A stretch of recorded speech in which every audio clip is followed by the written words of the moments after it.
Hey guys, holy crap, so much going on regarding the Israeli embassy staff members that were killed.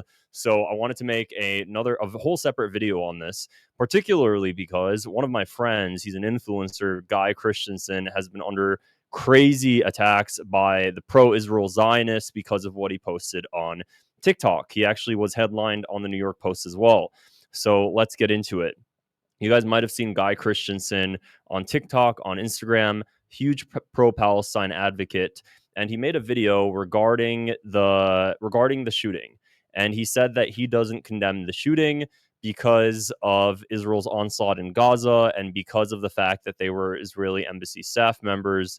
They were connected to the Israeli government. This ended up causing a firestorm online, especially on X, where the Stop Anti-Semites page actually tweeted about him and tagged the US government, the federal government. I want to pull it up because it's crazy just how bad it got. I think you guys should be able to see my screen now. Meet Guy Christensen, a TikTok influencer with millions of followers who has built his platform by glorifying theism, spreading anti Semitic propaganda, and most recently celebrating the murder of Jews.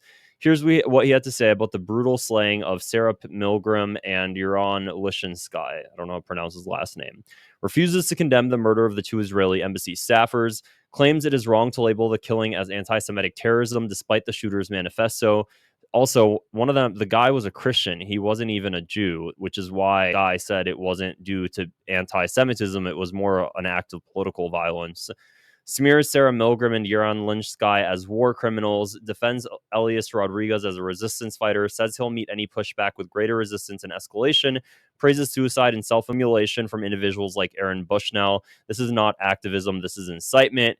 And then he tagged the Stop Anti-Semites page, tagged the FBI, Pam Bondi, and Leari Terrell, who leads the DOJ. Got huge backlash that the New York Post actually put him on the front page. Babyface anti-Israeli teen urges his 1 million followers to support suspected DC terrorists and rant so vile TikTok pulled it, then doubled down on the hate. See if I can actually pull up the New York Post cover because it's actually wild how they made him out to be. Basically, it says literally in huge headlines, devil worship, with a photo of him, basically just like branding him as this evil dude. This is what I'm going to say is that I don't condone political violence. I don't condone violence in any way whatsoever.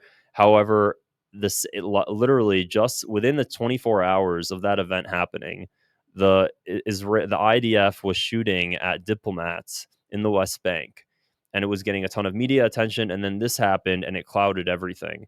And while this happened, over 50, or I believe 150 Palestinians were killed within 24 hours of this event happening, and that's getting no headlines at all. But for some reason, the lives of these two Israelis seems like it has more weight to it than the lives of all of the Palestinians that Israel's been killing.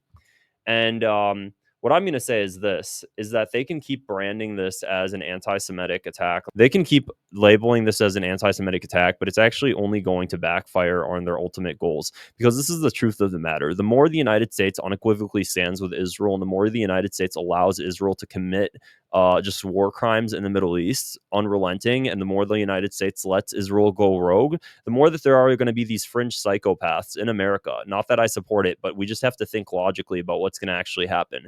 The more that there's going to be these fringe psychopaths that end up resorting to political violence. Okay, so if you guys want to double down, if the U.S. government and all of these advocacy groups want to double down on fighting anti-Semitism, thinking that that's going to be the cure to stop these these acts of political violence, it's not going to happen, because they say it in their manifesto. They're doing it because of Israel's onslaught in Gaza, and we, the United States, is allowing this to go unchecked. It's not actually gonna stop it. And what I think it's gonna do is it's gonna actually backfire even more. You know why? Because what's gonna end up happening is that the more the United States government ends up going hard on free speech, it won't allow people to speak up. It continues to support Israel unequivocally. The more people are gonna be like, why? Does a certain group control everything? Why is the United States government allowing this to happen? And how come nobody can reel in Israel? It's going to lead to real cases of anti-Semitism. Everything that they're doing is going to lead to real cases of anti-Semitism, as they claim they want to stop anti-Semitism.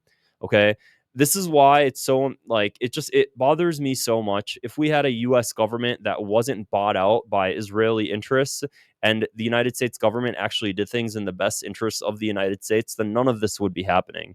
I think things are going to keep escalating. So that's really what I wanted to say in this video. Feel free to subscribe if you want to see more.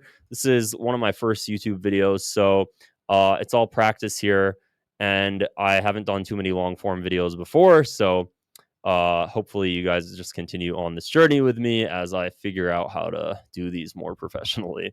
All right, I'll see you guys later. Shoot me a subscribe or a follow, and I'll see you guys in another video.